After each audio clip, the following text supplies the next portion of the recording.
Alhamdulillahilladzi hadana lihada wa ma kunna linahtadiya laula an hadana Allah.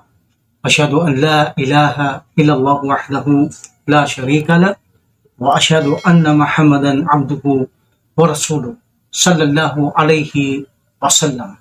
Assalamualaikum warahmatullahi taala wabarakatuh. So sa araw na ito, alhamdulillah, dadako tayo bilang pagpapatuloy ng ating isinasalarawan patungkol sa impyernong apoy. At sino ang mga mananahanan dito at ano kaya ang mga kadahilanan. So sa araw na ito ay papaksahin natin hinggil sa ano ang mga panggatong sa impyernong apoy. Of course, ito ay apoy, ibig sabihin ay mayroon itong panggatong. Kung ang araw ay apoy, mayroon itong panggatong tulad ng mga atomo. So of course, ito ay impyernong apoy, mayroon din ditong ipinanggagatong para magpatuloy na magkaroon ito ng apoy. So ito ang ating aalamin sa araw na ito, kung ano ang mga panggatong doon sa impyernong apoy. At kung may oras pa tayo, gaano ba kainit? Magbigay tayo ng kalkulasyon. Ngunit hindi naman natin masabi ang tamang porsyento, ngunit sa kalkulasyon natin ay malaman natin kung gaano kainit ang apoy ng impyerno. Okay? At kung mayroon pang oras, ito bang impyernong apoy ay nagniningas na ngayon? Ibig sabihin, nag-aapoy na ba siya ngayon o hindi pa? So yan ang mga paksa natin sa araw na ito. Okay? Una, ang mga panggatong sa impyernong apoy ay mayroong apat na klase. Mayroong apat na klase. Ang unang panggatong sa apoy ay mga tao. Tao. Ibig sabihin, may tao na ba ngayon sa apoy? Sa impyernong apoy? Wala pa. Wala pa. Mayroong ibang panggatong doon na kung saan nagniningas ngayon, aalamin natin yan. Pero isa sa panggatong sa impyernong apoy, sa araw ng paghukom, ang mga mananahanan dito ay panggatong ay tao. Sabihin, kung ngayon wala pang tao doon, sa pagdating ng araw ng paghukom at manirahan ng mga tao sa impyerno, karagdagang panggatong sila. Because ngayon mayroon ng panggatong sa impyernong apoy, aalamin natin yan. So ito, anuman ang mga bagong darating doon, ay karagdagang panggatong sa impyernong apoy. Okay? So, mababasa natin in chapter 2, verse 24, sa banal na Quran, ang sinabi ng Allah subhanahu wa ta'ala patungkol sa impyernong apoy na ang panggatong ay tao. Unang-una ito, ito ang kauna-unaang ipanggagatong. Ito ang kauna-unahang panggatong sa impyernong apoy. Ibig sabihin, apat ito. Ito ang number 1, ang tao. Okay? Chapter 2, verse 24. Fattakun naral lati wakuduhan nasu wal hijara widdat lil kafirin. Remember, widdat lil kafirin. Ano sabi ng Allah subhanahu wa ta'ala? Pangambahan ninyo ang apoy na kung saan ang panggatong ay tao at bato na inihanda sa mga hindi sumasampalataya. Tao, tapos bato. Dito muna sa tao. So, isa sa panggatong sa impyernong apoy ay mga tao. Sinong mga tao ito? Ang mga taong ito na nabanggit sa banal na Quran at may mga aya, may mga ebidensya tulad ng mga hindi mananampalataya. Uwid at lil kafirin, katulad nito, inihanda para sa mga hindi sumasampalataya. At mayroon din doon tinatawag na politis, sila na nagbibigay katambal sa pagsamba sa Allah subhanahu wa ta'ala. No? The politis, mababasa natin yan sa chapter 98, verse 6. Ganon din ang mga mapagmataas na nagtakwil sa katotohanan, mananahanan at panggatong din sila sa impyernong apoy sapagkat ito'y mga tao. Ito'y mga tao. Panggatong sa impyerno apoy ay tao. So iba-ibang klaseng tao. Dito yaong mga arugante na itinatakwil ang katotohanan. Chapter 7, verse 36. Ganon din ang mga makasalanan at mga kriminal. Binanggit siya ng Allah subhanahu wa ta'ala in chapter 43, verse 74 up to 76. Sila ay mananahan sa impyerno. Of course, tao ito, panggatong ito. At ang mga sumasalungat sa Allah subhanahu wa ta'ala at kay Propeta Muhammad sallallahu alaihi wasallam, those who oppose Allah subhanahu wa ta'ala and the Prophet sallallahu alaihi wasallam, chapter 9, verse 63. Yaong mga mapagmalabis sa lahat ng hangganan, sila ay kabilang din sa panggatong sa impyernong apoy. No? Chapter 79, verse 34 up to 39 or chapter 40, verse 43. Ganon din ang mapaggawa ng kawalang katarungan. Kabilang din sa mga taong mananahanan sa impyerno, kabilang din sila sa mga panggatong. No? Like for example, chapter 10, verse 52 and chapter 72, verse 15. Kabilang din ang mga suwail na mananahanan sa impyernong apoy, chapter 14, verse 15 up to 17. Kabilang din ang mga nagtatago ng mga revelasyon. Nagtatago ng katotohanan ng revelasyon ay susunugin din sa impyernong apoy, chapter 2, verse 159. Kabilang din ang mga taong pumatay ng mga mananampalataya. Chapter 4, verse 93. Yaong pinatay nila ang mananampalataya. Of course, kung sila hindi makapanumbalik sa Allah subhanahu wa ta'ala, itong mga hindi mananampalataya, pumatay ng mananampalataya. So, chapter 4, verse 93. Even na sa mga Muslim. Even na sa Muslim, pag pinatay mo sinadya ang isang Muslim nang walang kadahilanan, merong ikhtilaf dito. Pero dahil malinaw sa Quran, ibalita ang kanyang kaparusahan sa impyerno ang sino mong pumatay ng sinasadya sa isang mananampalataya. So, delikado. Kailangan ng isang Muslim, kapag ito ay kapatid niya sa pananampalataya, hindi niya ginagawaran ng ganitong bagay sapagkat mamimiligroso ang ating buhay sa kabilang buhay. Bagamat may ikhtilaf. Pero kung titingnan mo ang Quran, ibalita sa kanya ang kaparusahan sa impyernong apoy. So, dapat iwasan to ng Muslim na makapatay sa nasadya ng walang kadahilanan sa isang kapatid niyang Muslim. Okay? Ganun din, yaong mga taong pinarusahan ang mga Muslim, ang mga mu'min pinaparusahan, ang paparusa. Sila rin ay kabilang sa mananahan sa impyernong apoy, panggatong mga tao itong tinutukoy natin. Okay? Yaong mga tao na ipinahigit nila ang dunya at nagpabaya sila sa kabilang buhay, kasama yan sa mga susunugin sa impyernong apoy, kasama yan sa mga panggatong. Kabilang din sa mga yaong mga nag-suicide, alam natin sa kadita, kung anong ginawa mo ito, gagawin mo sa impyernong apoy. Yaong mga nag-suicide, nagpakamatay. Ganon din, no? Ito ay mga sahiya, itong mga hadith na ito ay Sahih Muslim, Sahih Bukhari.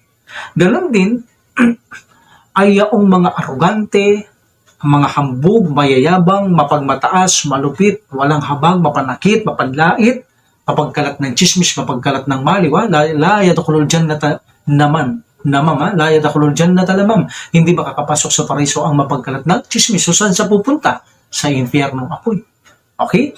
At iba pa na nais gustong ipasok ng Allah subhanahu wa ta'ala dito bilang panggatong sa impyernong apoy.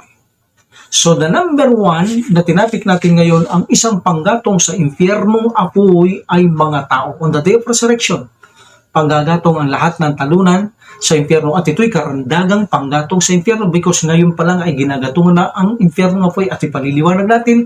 Ito, inshallah, magpapakita tayo ng dalil. Okay? Number two na panggatong ay yaong sinabi natin kanina, patakun naral lati wakuduhan nas wal hijara widdat lil kafirin. Ang panggatong ay tao at bato. So number 2. Mababasa din natin yan sa chapter 66, verse 6. A'udhu billahi minash shaitanir rajim. Bismillahirrahmanirrahim. Ya ayyuhalladhina amanu qu anfusakum wa aghlikum nar wakuduhan nasu wal hijara, no? I repeat. Ya ayyuhalladhina amanu qu anfusakum wa aghlikum nar waquduhan nasu wal hijara. So ang panggatong, sabi na Allah subhanahu wa ta'ala, o kayong nagsisipalataya, iligtas ninyo ang inyong sarili at inyong mga pamilya na kung saan sa impyernong apoy ang panggatong ay tao at bato. So ibig sabihin, iligtas mo muna ang sarili mo tapos ang pamilya mo. Iyan ang unang way. Tapos ang kamag-anak mo. That's why ang Prophet sallallahu alaihi wasallam, kung makikita natin, bago siya nagdaawa sa labas, ay ipinaalam niya muna sa pamilya niya. Kinumbinsi niya mag-embrace mismo pamilya, din kamag-anak niya, pinaipon niya, di ba? So, yun ang correct na pagbibigay ng kaligtasan. Hindi yung pagkatapos mo mag-embrace, magbabasa ka ng ilang kabanata, pagkatapos magdadawa ka, akayin mo ang mga tao sa Islam para makapasok ng paraiso, pero ang sarili mo, hindi mo tinutulungan makaligtas, pati ang iyong pamilya, pinabayaan mo. This is not correct. Ang unang way para iligtas muna natin ay ang ating sarili at pamilya. Hindi ang pagkatapos mag-embrace, iligtas mo ibang tao para pumasok sa paraiso, then wala kang pakialam sa sarili mo, wala ka sa pakialam sa pamilya mo. This is not correct. Kailangan iligtas mo muna sarili mo, bantayan mo pamilya mo, utusan sila na sumunod sa Allah subhanahu wa ta'ala, katulad ng pagsunod mo sa Kanya. Then, alhamdulillah, pwede na tayong magpahayag sa labas upang akayin ng ibang tao para maibigay ang karapatang ng Allah subhanahu wa ta'ala na siya lamang ang dapat sambahin. That is the correct, okay? So now, pangambahan natin ang kaparusaan na kung saan ay panggatong tao at saka bato. Bato, ha? Dalawang aya ng binigay ko. Kanina, ang aya sa chapter 2 verse 24. Okay, now nagbigay din ako ng aya sa chapter 66 verse 6. Okay? Ang tinutukoy dito na bato, ito yung sinasabi nating panggatong nila ngayon. Pinanggagatong sa impyernong apoy. Mamaya, bibigay tayong dalil. Yung tinutukoy dito na bato, according to Tafsir Ibn Kathir rahimullah, ito ay malaking bato, giant, giant na bato, mabaho, maitim, at ito ay gawa sa asupre or sulfuric stone. Okay? So, ito rin ang sabi ng mga salaf, at sinabi din ni Abdullah ibn Mas'ud radhiyallahu anhu na ang bato doon sa impyernong apoy na pinanggagatong ay mula sa asupre na bato. Ito ay ijtihada. Ito ay ijtihada. No? Dahil alam nila sa panahon ng unang mga Muslim na walang higit na mainit kapag sinunog mo maliban sa batong asupre. That's why kalkulasyon nila, ijtihada nila, dahil dito sa dunya, yun ang madaling magliyab, mainit, malagkit. So ito ang gagamitin ng Allah subhanahu wa ta'ala sa kabilang buhay. Ang Allah subhanahu wa ta'ala ang higit maalam. Kung nanaisin na Allah subhanahu wa ta'ala, mayroon pang higit na mas mainit na gusto niyang gawing instrumento. Ngunit majority scholar, ang bato na ipangsusunog sa impyernong apoy ay asupre na bato. Bakit kaya asupre na bato ang pangsusunog doon? Ito yung pangalawa. Gagamitin itong gagamitin fuel sa impyernong apoy. Okay? Unang-una kasi, ang asupre na bato ay madali itong magliham, madaling magsindi, madaling magliham, madaling magpaga. Number 2, ito ay mayroong masamang amoy. Kapag ito ay nagliyam, masama ang kanyang amoy. Siyempre, pinaparusahan ka, bibigyan ka ng masamang amoy na hindi mo kayang sikmurahin sa iyong sarili. Number 3, itong usok nito ay makapal. Alam natin, ang usok, ito yung masakit sa ating ilong. Alam natin yan. At kung ang usok ay makapal, higit itong masakit na mararamdaman natin kung ito ay nasisingot natin. Okay? Okay. At ito rin ay malagkit kapag nasusunog. Makapit kung dumikit. Ibig sabihin, kapag ito ay dumikit sa balat ng tao, almost 20% inshallah, nadadagdagan ang init sa kanyang katawan at mahirap itong tanggalin. Nakadikit ito. Ibig sabihin, para kang nababalot ngayon ng aspalto kapag ikaw ay sinusunog sa bato. Allahu Akbar. Subhanallah. So, can you imagine, no? Ang tao ay sinusunog sa impyernong apoy. Pinanggagatong ang bato sa'yo. Subhanallah. Mabaho, malagkit, lalong mainit dahil ang pinasusunog ay asupre bato. So, hindi ito pangkaraniwang ginagawa sa mundo. Sa kabilang buhay, ito ay gagawin ng Allah subhanahu wa ta'ala sa lahat ng kanyang paparusahan. So, napakatinding panggatong nito. Iba ang panggatong doon. Dito sa atin, no? panggatong kahoy, mga plastic, mga papel. Of course, sa impyernong apoy, anumang itapon doon, anumang dumating na itapon doon, dagdag ito o karagdagan itong panggatong sa impyernong apoy. Okay? And another stone bilang pangatlo ay tinutukoy dito ay yung mga sinamba ng mga bato ng mga tao. Ito ang pangatlong tinutukoy nating mga bato ay yung mga sinamba ng mga tao, karagdagang panggatong na igagatong din doon sa impyernong apoy sa mga taong nagsisamba rito sa kanila. At mababasa natin yan, chapter 21, verse 98 to 99. Okay? Chapter 21, verse 98 up to 99. A'udhu billahi minasyaitanir rajim. Bismillahirrahmanirrahim. Innakum wa ma ta'buduna min dunillahi. Katiyakan, kayo na hindi sumasampalataya at gayon din ang inyong mga sinamba maliban pa sa Allah subhanahu wa ta'ala, hasabu jahannam. Hasabu jahannam. Antum laha waridun. Maliban sa sinamba ng tao, maliban sa Allah subhanahu wa ta'ala, wala nang iba kundi panggatong sa impyerno. At kayo ay magsisipasok dito. Ibig sabihin, ang inyong mismong sinasamba, hindi kayo matutulungan sa araw na iyon. Walang makakatulong sa bawat isa itong mga sinamba ninyo, kung saan na ang mga imahen na ito ay magsisipasok doon sa impyerno at silang lahat ay mananatili rito. Panggagatong lang ang sinamba ng tao. Ito man ay kahoy, ito man ay bato, ito man ay tsoko, ano man dito, ito'y karagdagang ipanggagatong lang sa impyerno apoy sa mga taga sumamba sa mga ito. Sabihin pa sa iyo, nasaan ang inyong mga sinamba? Ba't hindi kayo humingi ng tulong sa kanila? At sila'y hindi makakatulong. Alam natin, ito'y mga walang buhay, mga bato at kahoy lamang. No? In chapter 26, sa banal na Quran, chapter 26, verse 91 to 95. So ganito ang sabi ng Allah subhanahu wa ta'ala. Chapter 26, verse 91 to 95. Waburizatil jahimu gawin. Okay? Wakila lahum ana ma kuntu ta'budun. At ang apoy ay ilalantad ng ganap sa kanilang paningin sa mga taong makasalanan at sa kanila'y sasabihin na nasaan na ang inyong mga Diyos-Diyosan na sinamba maliban sa Allah subhanahu wa ta'ala na lagi niyong pinaglulingkuran, na lagi niyong sinasamba. Nasaan sila? Min dunillahi, maliban sa Allah subhanahu wa ta'ala. Hal yansurkum aw yantasirun? Sila ba ay makapagbibigay ng tulong o di kaya ay matutulungan nila ang kanilang sarili? Yan ang tanong Matutulungan ba nila kayo, kayong mga sumamba sa kanila, o matulungan kaya kanilang sarili? Hindi. Panggagatong lamang silang lahat sa impyernong apoy. Okay? Pakubakibu fiha hum gawun. Gawun, kaya't sila'y ibabagsak sa loob nito, alalaong baga ang impyerno. Pakubakibu fiha hum wal gawun.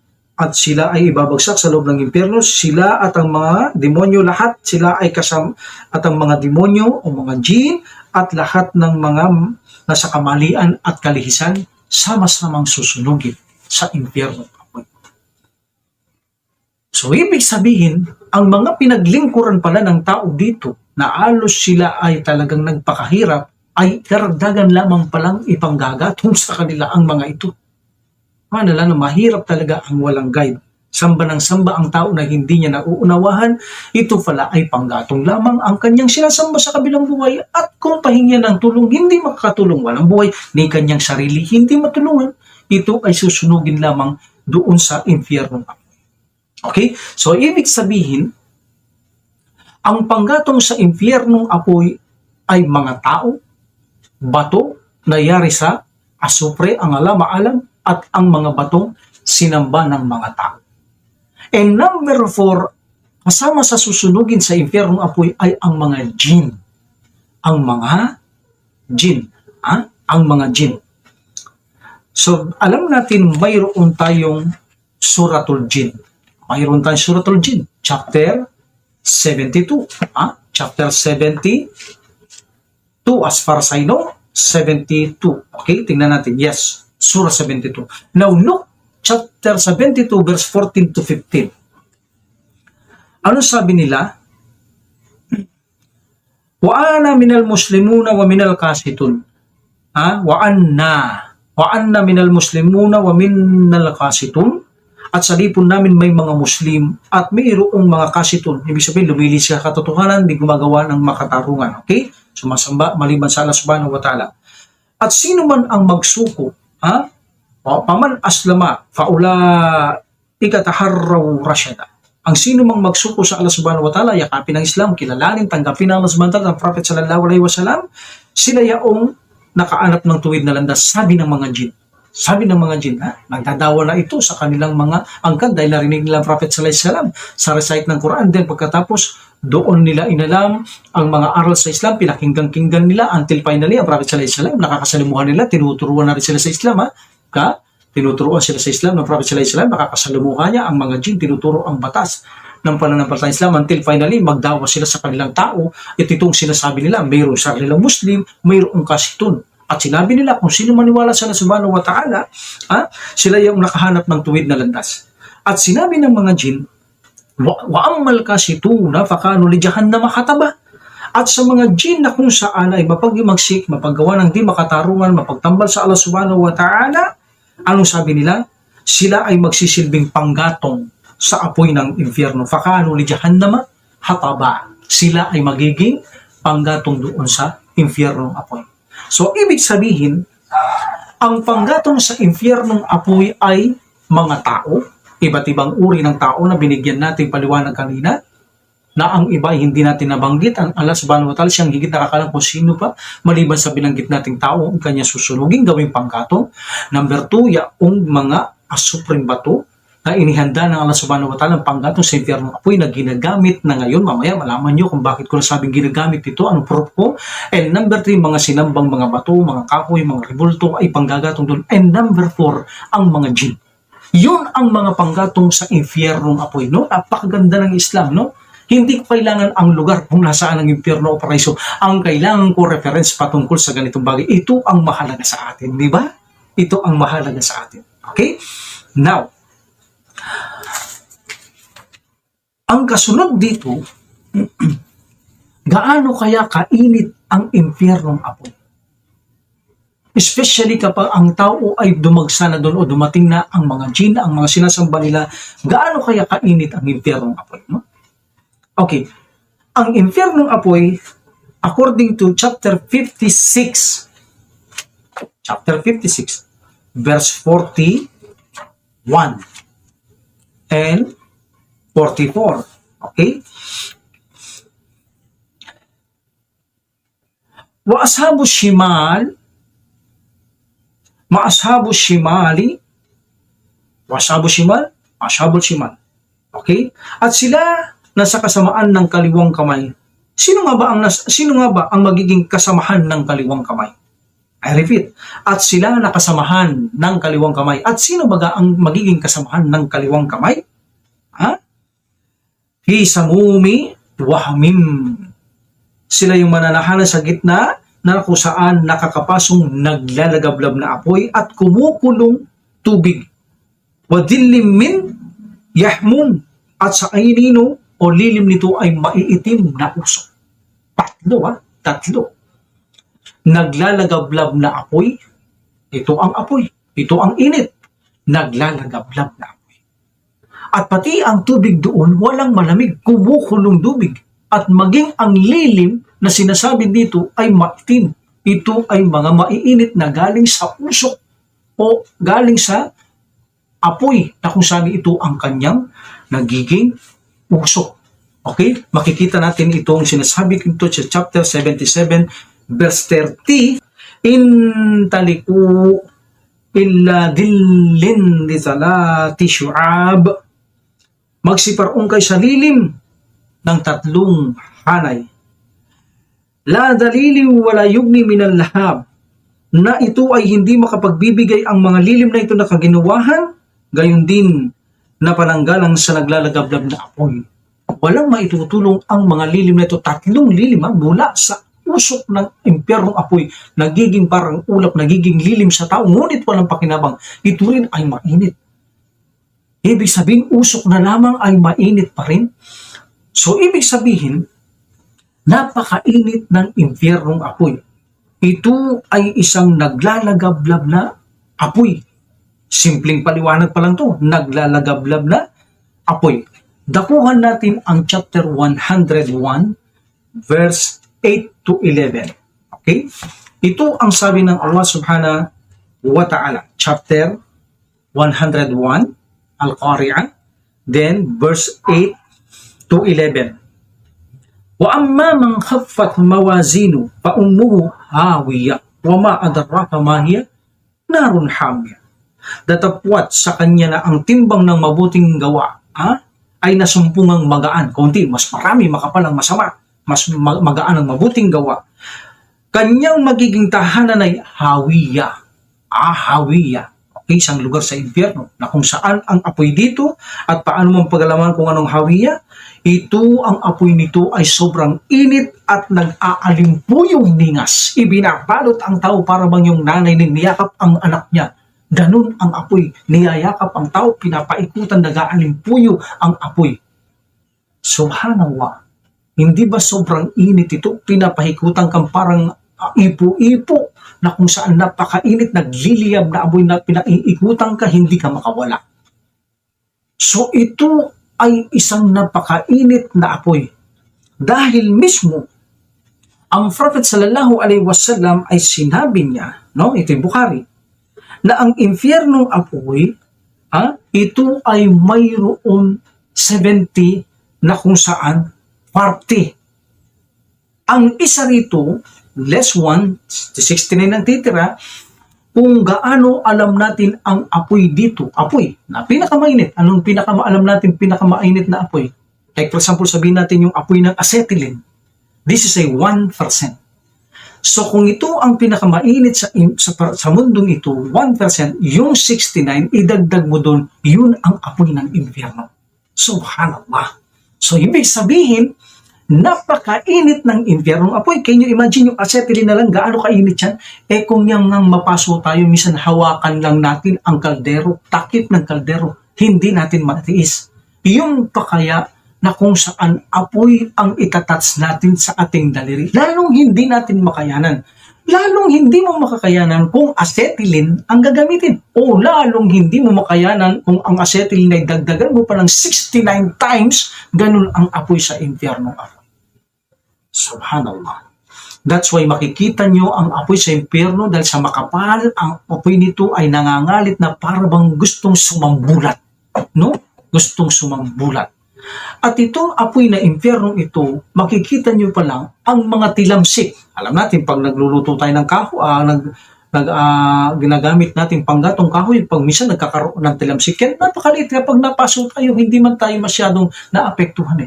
Pero tignan nyo ang tilamsik ng apoy sa impyernong apoy. Chapter 77, verse, I think 33.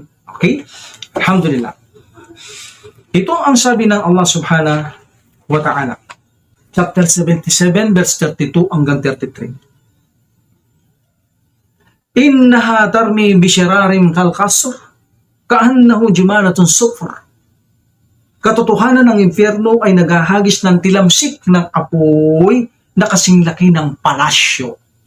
Na kasing laki ng palasyo na wari bang isang pangkat ng mga kamilyong dilaw. So makikita mo parang isang pangkat ng kamilyong dilaw ang tilamsik ng apoy na kasing laki ng palasyo. Subhanallah. Ito ang isang talamsik lamang ng apoy sa impyernong apoy. Ibig sabihin, napakalaking apoy ito. Can you imagine? Isang tilamsik, sing laki ng palasyo, ang tilamsik na ito. Abay, kung dito mo lang patatalamsikin ang isang tilamsik nito, baka sunugin niya ang isang barangay. Dahil sa napakalaki ng palasyo, alam natin kung ito ay tilamsik pa lamang. Paano na kaya ang apoy? Kung ito'y tilamsik pa lamang, paano ng apoy? I-consider natin. Kapag nagngangatong tayo ng kahoy, No? Ganito kahaba. Kapag tumalisik yun, napakaliit lamang kung ikukumpara mo sa kahoy. Ngayon, ikumpara mo ang tilamsik na isang palasyo, gaano kaya kalaki ang apoy at mga panggatong dito na hinihanda ng mga sulfur stone. Kaya nasabi ng ibang katsir, rahimullah, giant ang mga batong yaon. Giant. Okay? So, alhamdulillah. So, ito ring impyernong apoy na ito ay dumudurog ng loob, ng katawan, ng ating mga balon-balunan, halos ilabas ang puso. Tatapikin natin lahat yan, insyaAllah. Sa lalamunan, sa sobrang init, may mga apoy na pumapasok sa talampakan, papasok sa loob, subhanallah, hanggang sa sumambulat ang katawan ng tao.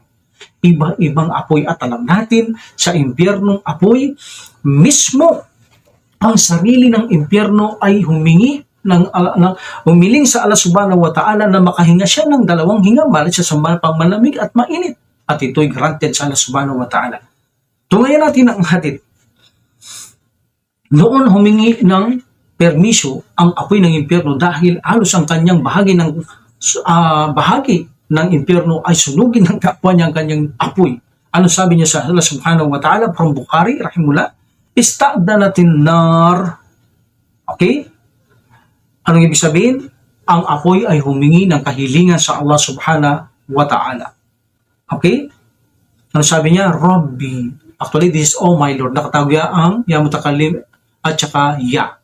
Rabbi, oh my Lord. Ya Rabbi. Akala ba'di ba'dan. Sabi niya. He said, oh my Lord, halos ang aking bahagi ng katawan ay halos lamunin ng apoy.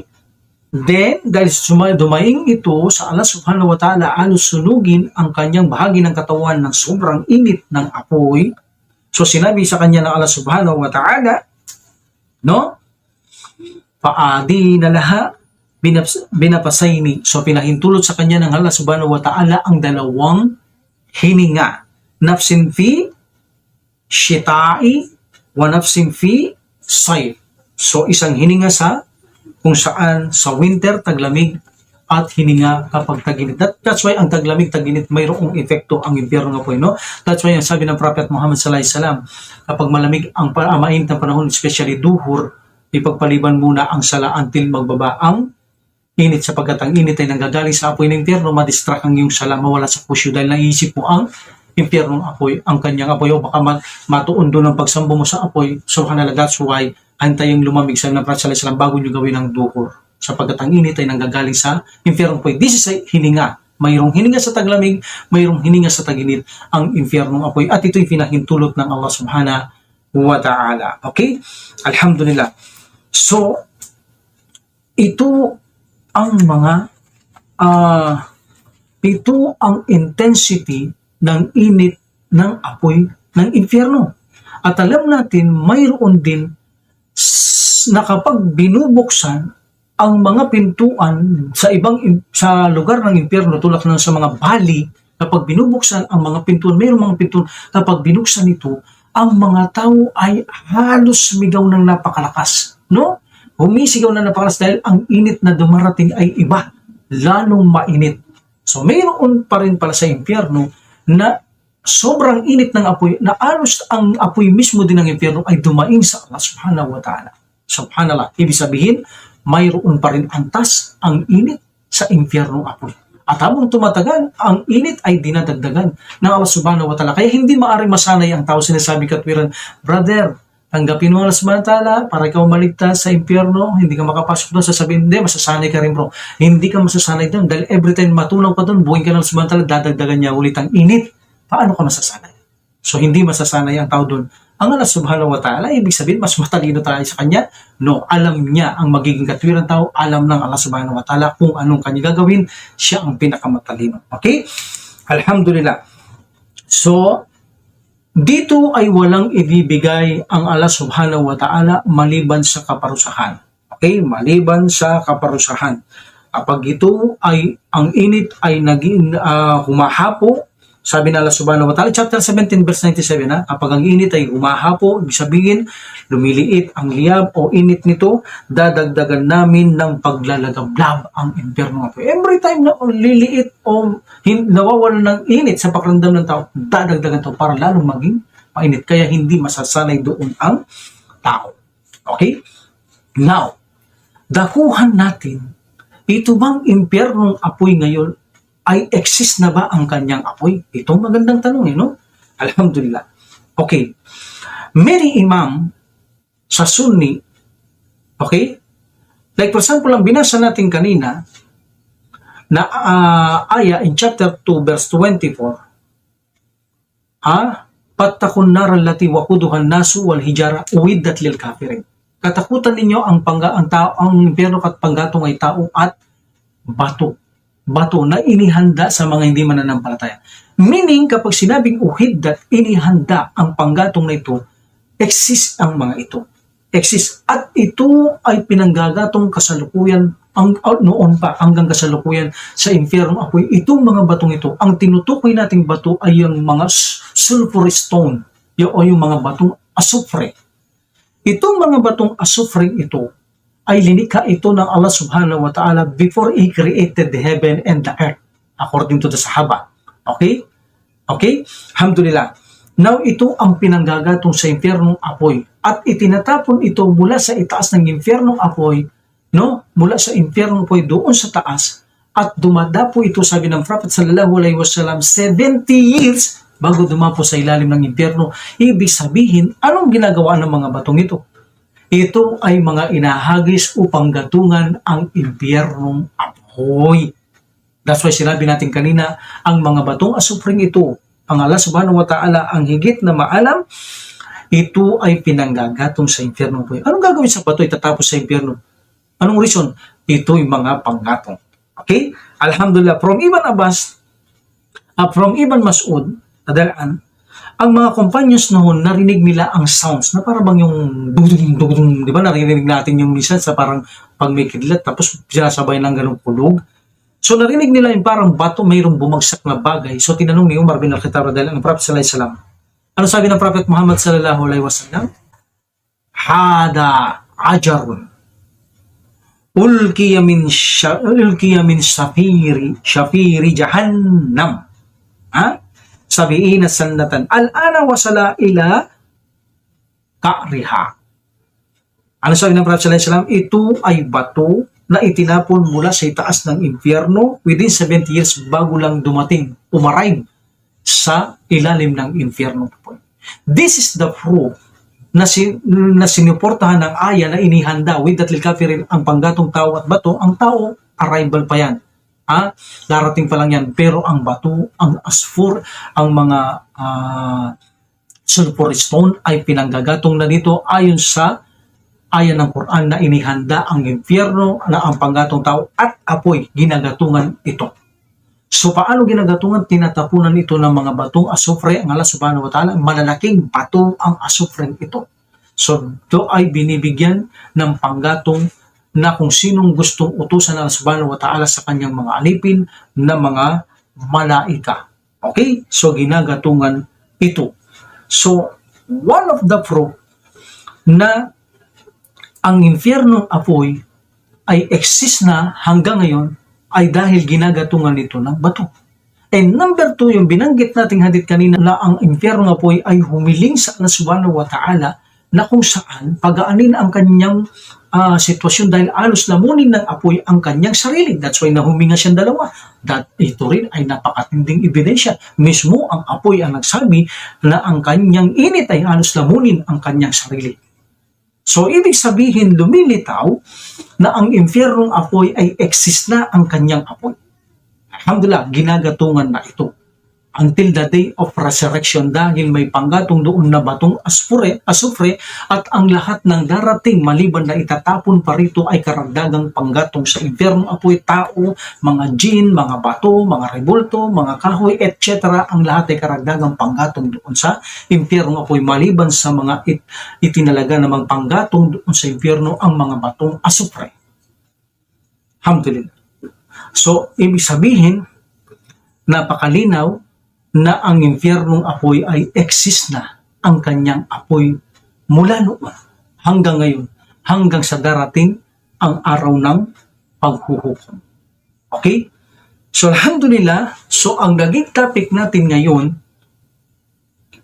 ang naging paksa natin ngayon, ano ang panggatong sa impyernong apoy para hindi mawala ang apoy, ang liyab nito.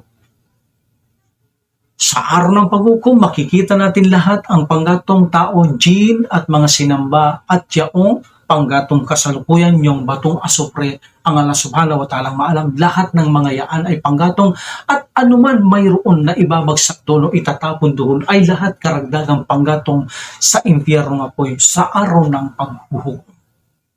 And number 2, napag-aralan natin ngayon kung gaano katindi ang init nito. Ang apoy ay naglalagablab, nagliliyab, pinapaluputan ang tao na parang ipo-ipo, niyayakap niya ang tao, may mga apoy na pumapasok sa loob ng katawan ng tao, pagkatapos sa loob ng mga intestine niya, mga large intestine, small intestine, kanyang puso, halos lumabas sa kanyang lalamunan, hanggang sa sumambulat ang tao, mayroon doon, inililitsyon, iba-iba ang init, may kanya-kanyang antas. Pati ang sariling apoy ng impyerno ay napapasok kapag ang mga pintuhong doong espesyal na pagbinuksan ay karagdagang init at ang mga tao ay labis na sumisigaw. At alam natin, sinabi ng Prophet sallallahu alaihi wasallam, kung anong alam natin sa mundong ito, na pinakamainit na apoy, 1% lang yun sa impyerno, ang 69 ay idagdag nyo pa sa init na ito. 69 times, dagdagan yung init na ganun kainit ang apoy sa impyernong apoy. Subhanallah. Ipalayo tayo ng Allah subhanahu wa ta'ala. Kaya tayong mga Muslim, huwag nating gaan-gaanan ito.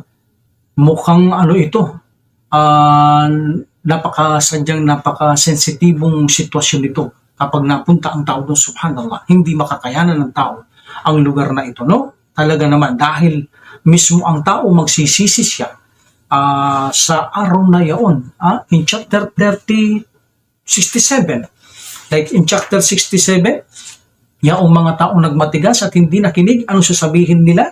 وَقَالُوا لَوْ كُنَّا نَسْمَعُ أَوْ نَعْقِلُ مَا كُنَّا فِي أَصْحَابِ السَّعِيرِ فَاعْتَرَفُوا بِذَنبِهِمْ فَسُحْقًا لِأَصْحَابِ السَّعِيرِ. At sila ay magsasabi, kung nakinig lamang sana kami at gumamit ng matinong pag-isip, hindi sana kami magsisitahanan sa apoy ng impyerno. Kaya't inamin nila ang kanilang mga kasalanan, datapwat malayo ang kapatawaran ng subhanahu wa ta'ala sa mga nagsisitahanan sa naglalagab na apoy, ibig sabihin sa mga hindi nananampalataya. Subhanallah, magsisisi sila kung bakit sila hindi nakinig, bakit hindi na niniyakap ang Islam. Pagsisisihan nilang lahat dahil sa tindi ng inaabot nilang kaparusahan doon, lalo na ang init ng apoy sa impyernong apoy. Ipalayo tayo ng Allah subhanahu wa ta'ala. So napaksa din natin na ang apoy ng impyernong apoy ay exist na already noon pa at ngayon, at ito ay mayroon ng apoy at patuloy na ginagatungan. Anong ginagatong? Yung mga batong malalaki. Minsan naririnig din natin yan, yung after na kidlat, mayroong parang batong gumugulong, tugudung. Parang yun ang sinasabi ng Prophet sallallahu alaihi wasallam na yun ang mga bato na itinapon sa itaas ng impyerno. Within 70 years, dadapo siya bilang panggatong sa ilalim ng impyernong apoy. Subhanallah. So ito ang ating naging paksa sa araw na ito. Dinidetalyado natin. Binibigyan natin ng detalyado ang mga bawat kasulok-sulukang mayroong isinarawan ang Prophet sallallahu alaihi wasallam at ang Allah subhanahu wa ta'ala sa impyerno. Nang higit ito maging kapaki-pakinabang sa atin. Ang lahat ay gagawin natin ang pagsisikap para maging maganda ang ating mga episode at maging kapaki-pakinabang. Iipunin natin ang lahat dapat ipunin nang sa ganun ay maiparating ng almost kompleto ang bawat detalye na isinalarawan ng Allah subhanahu wa ta'ala at Prophet sallallahu alaihi wasallam patungkol sa impyernong apoy. So ngayon, isinilarawan natin, unti-unti nagkakaroon na tayo ng kaalaman nung nakaraan at ngayon hinggil sa impyernong apoy. So inshallah, patuloy lang kayong umantabay dito sa ating programang ito at inshallah marami tayong mapag-aalaman dito at gawin ng Allah subhanahu wa ta'ala na kapaki-pakinabang ang programang ito, lalo na ang paksahin dito, dagdagan nawa tayo ng takot at magkaroon tayo ng layunin na layuan, iwasan ang impyernong apoy na makapunta rito. Ibig sabihin, gawin natin ang lahat ng makakaya natin at maging matuwid na Muslim, maging masunurin upang mapalayo tayo dito sa impyernong apoy. So isa itong malaking kapakinabangan ang mensaheng ito na kung saan nagkakaroon tayo ng malaking takot. Dahil sa malaking takot, ayaw nating masunog, nagkakaroon tayong interest na magbago sa ating buhay. Alhamdulillah. Alhamdulillah. So ito po ang inyong lingkod, Imam Saleh Birahe. Hanggang sa muli. Waqardan alhamdulillah rabbil alamin. Wassalatu wassalamu ala rasulillah. Subhanakallahumma wa bihamdika asyhadu an la ilaha illa anta astaghfiruka wa atubu ilaik.